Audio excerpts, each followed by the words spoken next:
Some sunshine. We have 44 degrees at AM 930 WEOL. It's 12 minutes after 8 o'clock. Bruce Van Dyke along with Craig Adams. It is the WEOL morning show for a Monday. And we're going to talk about some of the history of North Olmsted in a musical style. We've had them up here before, and usually when they're up here, they're having plays about aliens and other interesting things that go on. It's the Dover Players, and what's unique about them is that their performances are usually scripts, stories written by members of the Dover Players, or people submit scripts and they perform their own productions. Another thing also, I believe, if I'm not mistaken, it's like free admission, or you can reserve a space for a certain amount. And it's kind of a unique way of doing community theater. And this morning we've got two gentlemen who are a part of the latest production. We have with us Jeff Campbell and also Keith Behrendt. Gentlemen, thanks for coming in this morning as well. Good morning. We appreciate you coming in. You are here because of the bicentennial of North Olmsted. You've put together a musical celebration called Township 6, Range 15. You also brought a little music with us this morning. One of the songs, can you set this one up for me? Sure, absolutely. This number is about the interurban that ran all the way to Elyria, from North Olmsted all the way over to Cleveland, and it was from the early 1900s to 1931. It ran for over 30 years. There's a little bit of that.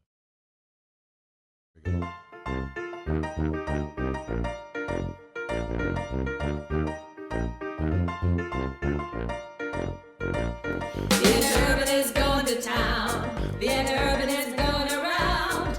On the interurban, I could go most any place. Getting off at stop 36. 36 for Madison Printing. 36 for the hardware store. I'm picking up prescriptions, and I can pick up a whole lot more. Getting off at 36. Getting off at 36. At 36, I can get most anything. The interurban is going through town. The interurban is going around. On the interurban, I can go most any place. I'm getting off at stop 36. 36 for Dr. Lewis. All right, I have to know, what is so special about Stop 36? Well, that's the North Olmsted stop. Oh, that is, and that's where people would come into North Olmsted. You're putting this together, you're writing songs about the history, you're adding music to this, so obviously a lot goes into this sort of thing. Take me back to the beginning of this. Obviously the celebration is going on, the bicentennial in the community. Whose idea was it, let's put something on for the Dover Players and do this? Well, it started with the North Olmsted Arts Commission, which I'm a part of, and they had a whole bunch of celebrations for this year as the 200th anniversary of the starting of North Olmsted, which is part of the thing that we address in the play. What is a bicentennial? Because North Olmsted started in 1909. Okay, so there's a litwant bit more deeper history into this. That's correct. That comes So I gathered a lot of questions from people I knew that what things did they want to know about North Olmsted? What made it unique? What did you want to know about it? And so I took that list of questions and used that as a model to put together the different scenes and different segments. Well, this is it's titled Township 6, Range 15. I guess that's what it's on the surveyor's map listed as? That is correct. Yes, it's like a longitude and latitude of how Moses Cleveland, who was one of the first surveyors, the crack business kind of guy. Right. And we talked about that. Put it in. So Township 6, Range 15 is what it was called. Is it what it is now, or was there more land at one particular point? Township 6, Range 15 is a 5 miles by 5 miles. It was very large. Okay. And so now, through history, it has changed. Berea, North Olmsted. North Olmsted's a combination of both people from Dover Township and Olmsted Township. And the interurban ran right through the middle between the two of those on what's now Lorraine Road. And the people on both sides of that were very unhappy with the centers of the townships, which were Olmsted Falls and Westlake. And so they built their own community right along that interurban trail. Wow. Were they sort of rebels of sorts or Exactly. something? What was their major complaint? Did you ever find out what it's that the same was? thing. It did taxes. Taxes, I'm bored. So now we got history and taxes put into a play. That sounds like a fun Friday night over for Dover's players. Well, let's take us through the premise. I guess the premise is you have a grandchild and a grandfather. Who has to write a 10-page paper about the history of North Olmsted. And so she goes to her grandfather and asks, tell me about it. And so he goes through different parts of the different history of North Olmsted. Now, the grandfather we have actually has relatives that go back to the founding of North Olmsted. So it works out really well in this scenario. He tells stories about his family at different periods of time. And because it's a grandfather, it doesn't have to be sequential. It could be in an order that's more fun. Well, give us maybe some interesting facts or things that you worked into here that were kind of neat that people wonder about North Olmsted. My favorite's about the North Olmsted Park. Keith, tell them about that. During the Prohibition, police officials never closed down speakeasies in North Olmsted. They would only fine them on a regular basis. They collected the money and paid for more than half of North Olmsted Park. Oh, okay. Interesting funding ability there as well. Where did all of this information come from? The Magic Green Book, yeah. There were a variety of books. There were some that were specific to Olmsted Township, some were about North Olmsted. I interviewed different people from the Historical Society, but there wasn't any central place to get the information. We got some stuff from the Board of Education, some stuff from Town Hall, and we just kind of put this all together. One of the things I had found, history is not part of my background, but I found that I could get two different books about the same period of time, and they conflicted with each other. So we picked the most entertaining version of history. Use the artistic license Absolutely. to find out. It is a musical, so Well, it does have a happy tell me ending. about that musical. I heard in this particular thing, it sounded like a tuba, some other. Where does this music come from? That's the secret. This is my third musical. This is my midlife crisis. I write musicals, so I've been married for happily 29 years. So one of the things on my first musical that I found out is that I had the lyrics, and then we would think about songs, and I learned this wonderful thing called Fiverr, Fiverr.com. You can outsource anything. Really? Wow. And so I found a guy in the Netherlands. And so what it is that we'll come up with the lyrics and we'll come up with a concept for a song, and we send it to him, and he orchestrates it and sends it back to us for, well, technically $5, but usually it's about $15, $20, $30. Oh, wow. That's amazing. And then we always call it the interpretation issue over the ocean, that we'll think it's the one way, and then they'll come back, well, this isn't quite what we're thinking about, and we go back and forth via email. And a lot of times we'll send videos or we'll send concept ideas. I play guitar, so I'll play a lot of the songs on guitar, and it's more accurate when you play it and he can interpret it and orchestrate it than if we try to write it down and give him a concept, because you never know what you're going to get sometimes. Sure. But that's by trial and error, because this is, like I said, our third play. Keith, I wrangled in on my first play at the away booth at the North Olmsted football games that please be in my play. And then we're both scout leaders in Troop 664 in North Olmsted. And so we know each other for a long time. And he said, okay, I'll do it. And the rest, shall we say, is history. Wow, that's great. This is, again, the Dover Players putting on a play called Township. It's a musical celebration, I should say, Township 6, Range 15.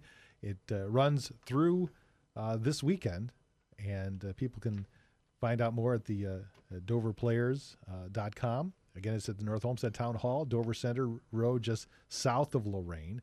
I'm supposed to ask you about the class of 31. Why is the class of 31 so important that they actually got their own scene in a musical about a bicentennial? Actually, we before 1931, two things happened. One, the interurban was running.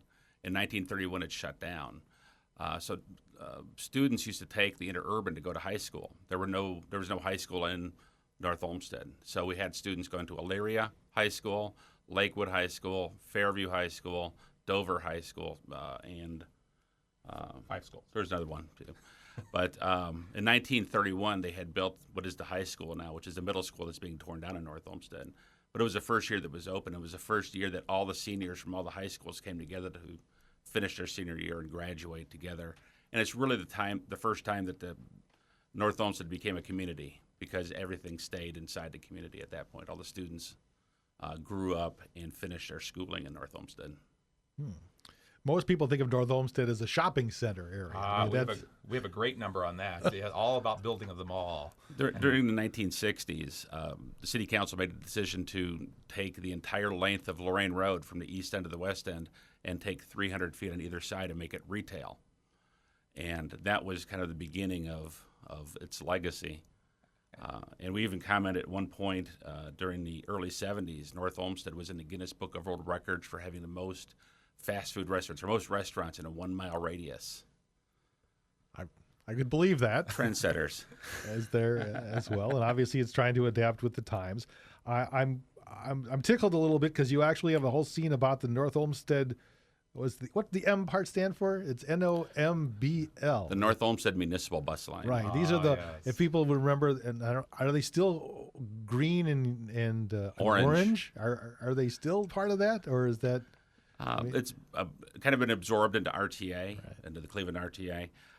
But historically, we still use the buses in North Olmsted. We still have some we use for different events. And understand that it was a real trendsetter at the time in 1931. There was a lot of people pushing against having a bus line. So there was a lot of politics and court cases they had to go through to actually just even have their own bus line in North Olmsted. Right. Wow. Nobody had done it. There was a jurisdiction issue. Who governs over that? And the city of Cleveland wanted to own it. The county wanted to own it. The state wanted to tax it. And North Olmsted fought all those legal battles, and other community bus lines started after that. So when people finish and they leave this, not only have they enjoyed it, they have songs running through their brain. Thank you very much. Oh, earworms, big time. Exactly. But they've actually come with maybe a better appreciation or an understanding of what North Olmsted is all about. And there's no A in North Olmsted, right? There's right. no way. And we have a good joke about that. That's true. There never was. Right. Who are the founding fathers? Are there people in this that you reference or families? Aaron Olmsted. Charles Olmsted, Aaron Olmsted, and Mayor Seltzer. Those are the only three people we name specifically because of the issue with fighting with historians. We wanted to make sure we didn't use any specific names in history so nobody could come back and say that no, they didn't say that. And then also the founding of the name, we kind of had some poetic license, like it's a bar scene. But you know, the whole thing about the Old West is guns and beer. Wow. Well, this is kind of a neat thing. Will this have legs after this? What happens? I mean, you have a story about a bicentennial during the bicentennial year. You know, it seems like there's a lot of work that went into this particular There thing. is. We've had a lot of historical societies from different towns. You were talking about earlier about Strongsville has their bicentennial coming up, and Olmsted had theirs franchise last year, this sort of and thing or Brunswick something? has theirs. So it's just people, Europeans that came in during that time period, because there were people here before that. Well, sure, but it's an interesting thing, though, related to just a particular community and the fact that the Dover Players in North Olmsted does their own thing. It's a way of sort of paying back even to the community that supports the absolutely, and that's one of the unique performances. things about Dover Players is that as a relative novice, could actually start directing plays and writing them and do whole brand new musicals from scratch. Hear a little bit of this. Again, this is the... Stop 36. 36 for Dr. Lewis. 36 for Vanity Fair. I'm picking up my feet corn. You want to hear this song and many more? Again, it's the Township 6, Range 15. It's a North Olmsted Bicentennial Musical Celebration. Again, DoverPlayers.com, probably the best place for people to go and get ticket detail information about a fun look at the history of North Olmsted. And in a sense, it's sort of a whole history of Northern Ohio. A lot of similar things that people found in those communities they were dealing with throughout history. Gentlemen, thanks very much for coming in. Jeff Campbell and Keith Behrendt, appreciate your time this morning. Thank you. Appreciate it. Getting off at stop 36. Start your season tonight at 6. Outstanding. Elyria Ford Coach. That's very interesting.